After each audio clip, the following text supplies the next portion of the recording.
আসসালামু আলাইকুম। আজকে আপনাদের দেখাবো সালোয়ারে কিভাবে রাবার লাগাতে হয়। আপনারা ভিডিওটি মনোযোগ সহকারে দেখুন, তাহলে সালোয়ারের রাবার লাগানো নিয়ে আর কোনো দুশ্চিন্তা বা টেনশন আপনাদের থাকবে না। আপনারা দেখুন যে আমি কিভাবে সালোয়ারে রাবার লাগাচ্ছি। রাবারটি এখানে আমি সালোয়ারের কোন অংশে কী পরিমাণ কাপড় দিয়ে ভাঁজ করে নিচ্ছি দেখতে পাচ্ছেন।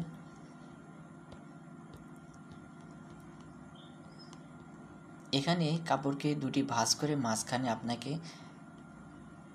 ইলাস্টিকটি রাখতে হবে, তারপরে আপনাকে সেলাই করতে হবে।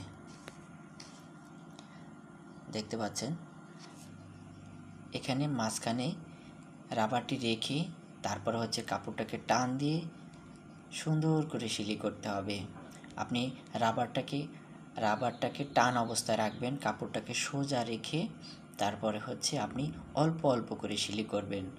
যদি আপনি একটানে সেলাই করেন তাহলে কিন্তু আপনার রাবারের উপরে কোনাকুনি হয়ে সেলাই হয়ে যেতে পারে।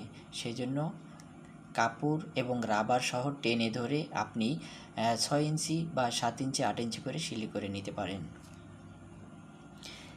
যখন প্রথম পার্ট সেলাই হয়ে যাবে তখন কিন্তু আমাকে আবার রাবারের মাঝখান দিয়ে আবার একটি সেলাই করে নিতে হবে।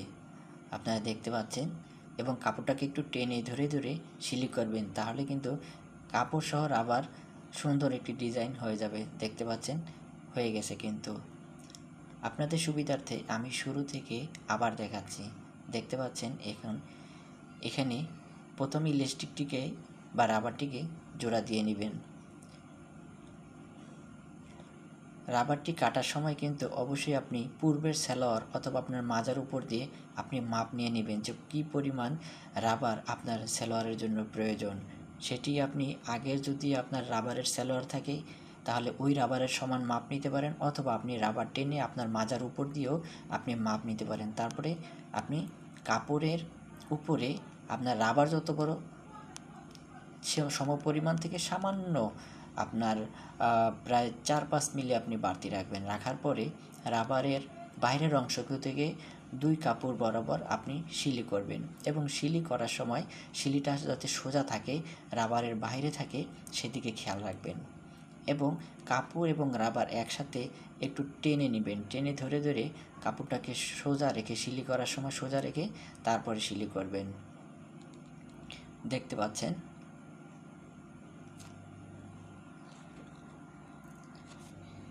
এভাবে কাপড়টাকে একটি টেনে ধরে ধরে আপনি সম্পূর্ণ সেলাই করে নেবেন। হ্যাঁ, এভাবেই সেলাই করে নেবেন সম্পূর্ণভাবে। রাবারটা যাতে সোজা থাকে সেদিকে খেয়াল রাখবেন। রাবারটা সোজা রেখে ঘুরিয়ে ঘুরিয়ে কাপড় টেনে কাপড়টাকে সোজা রেখে কাপড়ের উপরের অংশ এবং নিচের অংশ সমানভাবে মিশিয়ে তারপর সেলাই করে নেবেন। সেলাই হয়ে গেলে সুতা কেটে নিয়ে তারপরে আবার আপনি মেশিনে বসাবেন। বসানোর পরে ঠিক ওই সেলাইয়ের মাঝ বরাবর আপনি আরেকটা সেলাই করে নেবেন, এবং কাপড়টাকে একটু টেনে ধরে সোজা রেখে তারপরে আপনি সেলাই করবেন।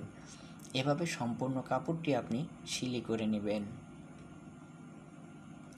বন্ধুরা, এই ধরনের ভিডিও সুইং রিলেটেড অনেক টিপস ভিডিও, আরও দৈনন্দিন জীবনের বিভিন্ন টিপস ভিডিও আমার এই চ্যানেলে আছে। যারা পূর্বের ভিডিওগুলো দেখেনি তারা দেখে নেবেন, এবং এই ধরনের আরও সুন্দর সুন্দর ভিডিও পেতে আমাদের চ্যানেলের সাথেই থাকবেন।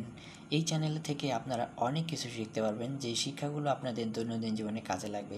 বিশেষ করে সুইং, এখন কিন্তু প্রায় প্রতিটি বাসা বাড়িতেই সুইং রয়েছে। আপনারা দেখতে পাচ্ছেন যে আমার কাজটি কিন্তু শেষ হয়ে গেছে, এবং কত সুন্দর দেখাচ্ছে সেলাইটা।